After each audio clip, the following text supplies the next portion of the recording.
പ്രധാനമന്ത്രി നരേന്ദ്രമോദി ഇന്ന് തമിഴ്നാട്ടിലാണ്. അരിയല്ലൂർ ജില്ലയിലെ ഗംഗൈകൊണ്ട ചോളപുരത്ത് നടക്കുന്ന ആടി തിരുവാതിര ഉത്സവത്തിൽ പങ്കെടുക്കും. ഗംഗൈകൊണ്ട ചോളപുരം സന്ദർശിച്ച ശേഷമാണ് ഈ യാത്ര. രാജേന്ദ്ര ചോളൻ ഒന്നാമൻ ഗംഗാ സമതലങ്ങൾ കീഴടക്കിയതിൻ്റെ 1000ാം വാർഷികത്തിലാണ് അദ്ദേഹം പങ്കെടുക്കുക. രാജേന്ദ്ര ചോളനെ ആദരിച്ചുകൊണ്ട് ചടങ്ങിൽ നാണയം ഉൾപ്പെടെ പ്രധാനമന്ത്രി പുറത്തിറക്കും. രാവിലെ 11:50ഓടെയാണ് പ്രധാനമന്ത്രി ഗംഗൈകൊണ്ട ചോളപുരത്ത് എത്തുന്നത്. തുടർന്ന് റോഡ് ഷോയായി ക്ഷേത്രത്തിലേക്ക് എത്തും. പ്രധാനമന്ത്രിയുടെ വരവിനോടനുബന്ധിച്ച് വലിയ സുരക്ഷയാണ് ഏർപ്പെടുത്തിയിട്ടുള്ളത്. വിവരങ്ങളുമായി ഗംഗൈകൊണ്ട ചോളപുരത്ത് നിന്ന് അരുൺ ആലത്തൂർ ചേരുന്നു. അരുൺ, ഈ ക്ഷേത്രത്തിലേക്ക് പ്രധാനമന്ത്രി എത്തുമ്പോൾ ദേശീയ തലത്തിൽ മാത്രമല്ല ലോക ശ്രദ്ധ തന്നെ ആകർഷിക്കുകയാണ് ഈ മഹാക്ഷേത്രം. പ്രധാനമന്ത്രിയുടെ സന്ദർശനം, വലിയ സുരക്ഷാ ക്രമീകരണങ്ങൾ, കൂടുതൽ വിശദാംശങ്ങൾ അരുൺ ആലത്തൂർ.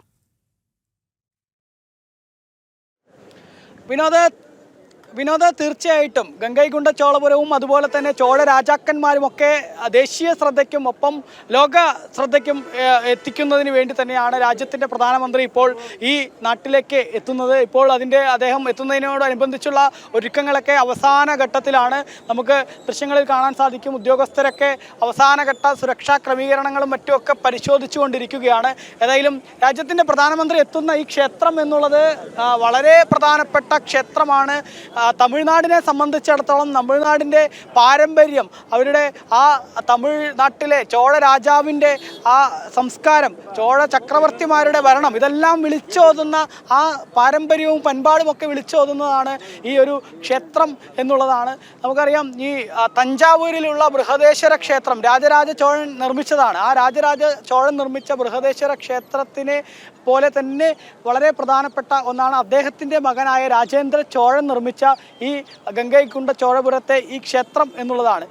നിരവധി ആക്രമണങ്ങളെയും മറ്റുമൊക്കെ ചെറുത്ത് തോൽപ്പിച്ചുകൊണ്ടാണ് ഈ ക്ഷേത്രം ഇപ്പോഴും ഇവിടെ സ്ഥിതി ചെയ്യുന്നത് എന്നുള്ളതാണ്. അതായത് മുഗൾ ചക്രവർത്തിയായ മാലിക് കഫൂർ മുതൽ ഈ ബ്രിട്ടീഷ് ഈസ്റ്റ് ഇന്ത്യ കമ്പനി വരെ ഈ ക്ഷേത്രത്തെ തകർക്കാൻ ശ്രമിക്കുകയും ഇതിൻ്റെ കല്ലുകൾ കൊണ്ടുപോയി ഒരു ഡാം വരെ പണിയുകയൊക്കെ ചെയ്തിരുന്നു. പക്ഷേ അതിനെയൊക്കെ അതിജീവിച്ചുകൊണ്ട് ഈ ക്ഷേത്രം ഇവിടെ ഇങ്ങനെ തല ഉയർത്തി അതിൻ്റെ ആ ചോള രാജാക്കന്മാരുടെ കാലത്തെ വാസ്തുവിദ്യയൊക്കെ ഇങ്ങനെ വിളിച്ചോതിക്കൊണ്ട് നിൽക്കുമ്പോൾ അതിനെ കാലങ്ങളായി കണ്ടില്ലെന്ന് നടിക്കുകയായിരുന്നു ഇവിടെ ഭരിച്ചിരുന്ന ദ്രാവിഡ കക്ഷികൾ ചെയ്തത്, പ്രത്യേകിച്ച് DMK ചെയ്തിരുന്നത്.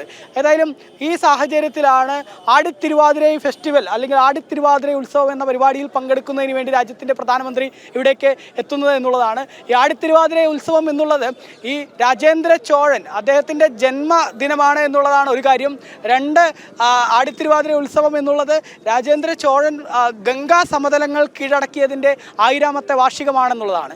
മറ്റൊന്ന്, അതേ രാജേന്ദ്ര ചോഴൻ തന്നെ ഏഷ്യ വരെ അദ്ദേഹത്തിൻ്റെ പോരാട്ടങ്ങൾ ഏഷ്യ രാജ്യങ്ങൾ, അന്ന് പണ്ടത്തെ തായ്ലാൻഡിനെയും മറ്റുമൊക്കെ കീഴടക്കിയിട്ടുള്ള, ശ്രീലങ്കയൊക്കെ കീഴടക്കിയിട്ടുള്ളതിൻ്റെ 1000ാമത് വാർഷികമാണ് ഈ ഒരു ദിവസം എന്നുള്ള പ്രത്യേകതയുമുണ്ട്. ഇതിനൊക്കെ ഒപ്പം തന്നെ ഈ ക്ഷേത്രം നിർമ്മിച്ച് ഇവിടെ 1000 വർഷമാവുന്നു എന്നുള്ളതും ഇന്നത്തെ പ്രത്യേകതയാണ്. അങ്ങനെ ചരിത്രപരമായി ഏറെ പ്രാധാന്യം അർഹിക്കുന്ന ഒരു ദിനമാണ് ഇന്നത്തെ തമിഴ് ജനങ്ങളെ സംബന്ധിച്ചിടത്തോളം ഇന്നത്തെ ദിനം. ആ ദിവസത്തിലാണ് രാജ്യത്തിൻ്റെ പ്രധാനമന്ത്രി ഈ സ്ഥലത്തേക്ക് എത്തുന്നത് എന്നുള്ളത് തന്നെയാണ് അതിൻ്റെ പ്രത്യേകത. ഈ സാഹചര്യത്തിൽ തമിഴ്നാട്ടിലെ ജനങ്ങളെ സംബന്ധിച്ചിടത്തോളം ഇത്തരത്തിൽ രാജ്യത്തിൻ്റെ പ്രധാനമന്ത്രി എത്തുമ്പോൾ ആ പ്രധാനമന്ത്രിക്ക് വലിയ സ്വീകരണം നൽകാൻ വേണ്ടി ഒരുങ്ങുകയാണ് BJPയും ഒപ്പം തന്നെ മറ്റ് BJPയിലെ NDAയിലെ മറ്റ് സഖ്യകക്ഷികളും എല്ലാം തന്നെ എന്നുള്ളതാണ്. ഇപ്പോൾ ഞാൻ നിൽക്കുന്ന ഈ ക്ഷേത്രത്തിൻ്റെ കവാട ഭാഗത്ത് തന്നെ വലിയ നിയന്ത്രണങ്ങൾ ഏർപ്പെടുത്തിയിട്ടുണ്ട്. മാധ്യമങ്ങളെയൊക്കെ ഇത്ര നേരം ആ ക്ഷേത്രത്തിന് മുൻവശത്തേക്ക് വരെ കടത്തിവിട്ടിരുന്നു. ഇപ്പോൾ ക്ഷേത്രത്തിന് കുറച്ച് മീറ്ററുകൾ മാറിയാണ് മാധ്യമങ്ങൾക്ക് ഉൾപ്പെടെ അനുവാദം നൽകിയിരിക്കുന്നത് എന്നുള്ളതാണ്. അതേസമയം തന്നെ പൊതുജനങ്ങളെയും മറ്റുമൊക്കെ ഇവിടെ തടഞ്ഞിട്ടുണ്ട്. അവരൊക്കെ കവാടം തീർത്തുകൊണ്ട് റോഡിൻ്റെ ഇരുവശവും ബാരിക്കേഡുകൾ തീർത്തുകൊണ്ട് അവർക്കൊക്കെ രാജ്യത്തിൻ്റെ പ്രധാനമന്ത്രിയെ നല്ല രീതിയിൽ കാണുന്നതിന്, അദ്ദേഹത്തിന് അഭിവാദ്യം അർപ്പിക്കുന്നതിനൊക്കെ വേണ്ടിയുള്ള സൗകര്യം ഇവിടെ ഏർപ്പെടുത്തിയിട്ടുണ്ട് എന്നുള്ളതാണ് നമുക്ക് കാണാൻ സാധിക്കുന്നത്. ഏതായാലും ഈ ഒരു ദിവസം രാജ്യത്തിൻ്റെ പ്രധാനമന്ത്രി ഇവിടേക്ക് എത്തുമ്പോൾ അത് വളരെ പ്രാധാന്യമർഹിക്കുന്ന ഈ ദിവസത്തിൽ അത് വളരെ ഏറെ ആഹ്ലാദത്തോടെ ആവേശത്തോടെയാണ് തമിഴ്നാട്ടിലെ ജനങ്ങൾ കാണുന്നത് എന്നുള്ളതാണ് നമുക്ക് കാണാൻ സാധിക്കുന്നത്. ഒരുപാട് ആളുകൾ ഇവിടെ ഇങ്ങനെ നിൽക്കുന്നത് കാണാം. BJP പ്രവർത്തകരും മറ്റുമൊക്കെ ഇവിടെ നിൽക്കുന്നുണ്ട്. അവരോട് തന്നെ നമുക്ക് ചോദിക്കാം ഇന്നത്തെ ദിവസം എത്രത്തോളം അവർ ആവേശത്തിലാണ് എന്നുള്ളത്. பாரத பிரதமர் வரும்போது எவ்வளோ ஆர்வமாக இருக்காங்க? ஏன் மாப்பிள்ள நீங்கள் சொல்லுங்கள் வைக்கல. ஆர்வமாக மக்கள் ஆர்வமாக இருக்காங்க. சிறப்பான ஆர்வம். அதுவும் சோழருடைய மண்ணில் ராஜேந்திர சோழனுடைய ஆண்ட மண்ணில் பாரத பிரதமர் வர்றது அரியலூர் மாவட்ட மக்களுக்கு பெருமையாக இருக்கிறது. பிரதமர் வரும்போது இந்த மன்னம் கூடுதல் பெருமைப்படுத்தும் இல்லையா? കണ്ടിപ്പാക പെരുമപ്പെടുത്തും. അത് തന്നെയാണ് പ്രധാനമന്ത്രി എത്തുന്നതോടുകൂടെ തന്നെ ഈ നാടും വലിയ രീതിയിൽ പ്രാധാന്യം അർഹിക്കും. കൂടുതൽ പ്രധാനമന്ത്രി ഒരുപാട് ആളുകൾ ഇവിടെ നിൽക്കുന്നുണ്ട്. അവരുടെ കുറച്ച് ആളുകളുടെ കൂടെ പ്രതികരണങ്ങളൊക്കെ ഇവിടെ കേൾക്കാം.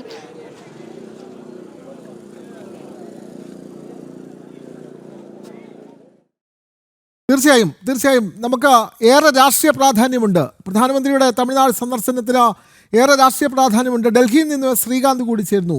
ശ്രീകാന്ത്, നേരത്തെ അരുണാലത്തൂർ പറഞ്ഞതുപോലെ തന്നെ ചോള രാജാക്കന്മാരുടെ സംഭാവനകളിൽ വളരെ മഹത്തരമാണ് ഈ ഗംഗൈകൊണ്ട ക്ഷേത്രത്തിൻ്റെ പ്രാധാന്യം.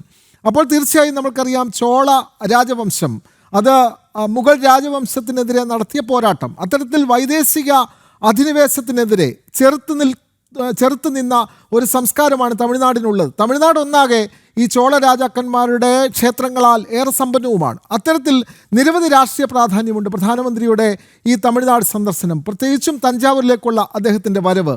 ഏത് തരത്തിൽ കാണാം പ്രധാനമന്ത്രിയുടെ ഈ യാത്ര?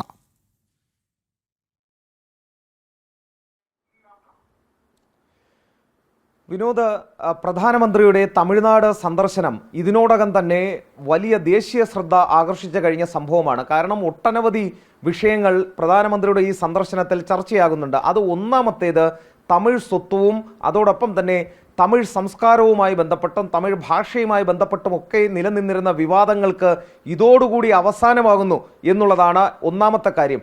അത് ഏതെങ്കിലും തരത്തിൽ പെട്ടെന്നുണ്ടായ വിവാദമല്ല. അത് DMK സർക്കാർ സ്റ്റാലിൻ്റെ നേതൃത്വത്തിൽ കൃത്യമായി ആസൂത്രണം ചെയ്ത ഒരു നരേറ്റീവ് ക്രിയേറ്റ് ചെയ്തതാണ് എന്നുള്ള കാര്യത്തിൽ സംശയമില്ല. പ്രധാനമന്ത്രി അവിടെ സന്ദർശനം നടത്തുന്നത് ഏതെങ്കിലും ഒരു പരിപാടിയിൽ പങ്കെടുക്കുന്നതിനോ വികസന പദ്ധതികളിൽ പങ്കെടുക്കുന്നതിനോ മാത്രമായിരുന്നില്ല. നേരെ മറിച്ച് തമിഴ്നാടിൻ്റെ സാംസ്കാരിക പൈതൃകം, തമിഴ്നാടിൻ്റെ സാംസ്കാരിക തനിമ, തമിഴ്നാടിൻ്റെ നിത്യജീവിതത്തിൻ്റെ ഭാഗമായ മഹാക്ഷേത്രങ്ങൾക്ക് രൂപം നൽകിയ അവരുടെ വൈകാരിക വിഷയം കൂടിയായ ചോള രാജവംശവുമായി ബന്ധപ്പെട്ട ഒരു ക്ഷേത്രത്തിൽ ഇന്ന്, ഏറ്റവും പ്രധാനപ്പെട്ട ക്ഷേത്രത്തിൽ ഇന്ന് പ്രധാനമന്ത്രി സന്ദർശനം നടത്തുന്നു എന്നുള്ളതാണ് അതിൻ്റെ ഏറ്റവും പ്രധാനപ്പെട്ട കാര്യം. 1 മണിക്കൂറിലധികം അദ്ദേഹം അവിടെ സന്ദർശിക്കുമെന്ന് പറയുന്നു. ഇന്ന് അവിടെ പ്രധാനപ്പെട്ട ഒരു ദിവസം കൂടിയാണ്. അതോടൊപ്പം നാണയം പുറത്തിറക്കുന്നുണ്ട് ചോള രാജവംശവുമായി ബന്ധപ്പെട്ട്. അങ്ങനെ തമിഴൻ്റെ വൈകാരിക വിഷയത്തിൽ, തമിഴൻ്റെ സാംസ്കാരിക വിഷയത്തിൽ, അവൻ്റെ പൈതൃക വിഷയത്തിൽ പ്രധാനമന്ത്രി അവരുടെ സ്വത്വം ചേർത്ത് പിടിക്കുന്നു എന്നുള്ളതാണ് അതിലെ ഏറ്റവും ചൂണ്ടിക്കാണിക്കേണ്ട പ്രധാനപ്പെട്ട ഒരു കാര്യം. കാരണം നേരത്തെ തന്നെ ഉയർന്നു വന്നിരുന്ന ആക്ഷേപം, ഈ വടക്ക് നിന്നുള്ള നേതാക്കൾ, ഹിന്ദി സംസാരിക്കുന്ന നേതാക്കൾ തമിഴ്നാടിനെ പൂർണ്ണമായും തമിഴ് ഭാഷയെ തകർത്ത് തമിഴ് സ്വത്വത്തെ തകർക്കാനുള്ള ശ്രമം നടക്കുന്നു എന്നുള്ള ഒരു നരേറ്റീവ് അവിടെ ഉണ്ടായിരുന്നു. പ്രധാനമന്ത്രി അവിടെ എത്തുന്നതോടെ ആ നരേറ്റീവ് പൂർണ്ണമായും പൊളിഞ്ഞു വീഴുകയാണ്. കാരണം തമിഴ്നാടിൻ്റെ സ്വത്വവും തമിഴ്നാടിൻ്റെ സംസ്കാരവും അവരുടെ വൈകാരിക വിഷയവും എന്നൊക്കെ പറയുമ്പോൾ ഈ ചോഴ രാജാക്കന്മാരും അവർ നിർമ്മിച്ച ക്ഷേത്രങ്ങളും അവരുടെ പൈതൃകവുമായി ഒക്കെ തന്നെ ബന്ധപ്പെട്ടതാണ്. അവരെ ഒന്നാകെ ചേർത്ത് പിടിച്ചുകൊണ്ടാണ് പ്രധാനമന്ത്രി ഇന്നവിടെ സംസാരിക്കാൻ പോകുന്നത്. പ്രധാനമന്ത്രി അവിടെ എത്തുന്നു എന്ന് പറഞ്ഞാൽ രാജ്യം ഒന്നാകെ അവിടേക്ക് അതിൽ പങ്കുകൊള്ളുന്നു എന്നത് തന്നെയാണ് അതിനെ നമ്മൾ വിശേഷിപ്പിക്കേണ്ടത്. ഇനി രണ്ടാമത്തെ കാര്യം, തമിഴ് ഭാഷയെ തകർക്കാൻ ശ്രമിക്കുന്നു എന്നുള്ള ആക്ഷേപങ്ങൾ ഉണ്ടായ പശ്ചാത്തലത്തിൽ കൂടി തമിഴ്നാട്ടിൽ പ്രധാനമന്ത്രി എത്തുന്നു എന്ന പ്രത്യേകതയുണ്ട്. ഇന്നലെ 4900 കോടി രൂപയുടെ വികസന പദ്ധതികളും പ്രധാനമന്ത്രി തമിഴ്നാടിന് നൽകി. അങ്ങനെ രാഷ്ട്രീയ പ്രാധാന്യമുള്ള ഒരു സന്ദർശനം കൂടിയാണ് ഇത്തവണത്തേത്. ഏറെ രാഷ്ട്രീയ പ്രാധാന്യമുള്ള സന്ദർശനം തന്നെയാണ് പ്രധാനമന്ത്രി തമിഴ്നാട്ടിൽ നടത്തുന്നത്. വെറും ക്ഷേത്ര സന്ദർശനം മാത്രമല്ല, 4900 കോടി രൂപയുടെ വികസന പദ്ധതികൾക്കും ഈ സന്ദർശനത്തോടെ തുടക്കമാവുകയാണ്. വിവരങ്ങൾ നൽകുകയായിരുന്നു ഡൽഹിയിൽ നിന്നും ശ്രീകാന്തും അതേപോലെ തന്നെ ഗംഗൈകൊണ്ട ചോളപുരത്തു നിന്നും അരുൺ ആലത്തൂർ.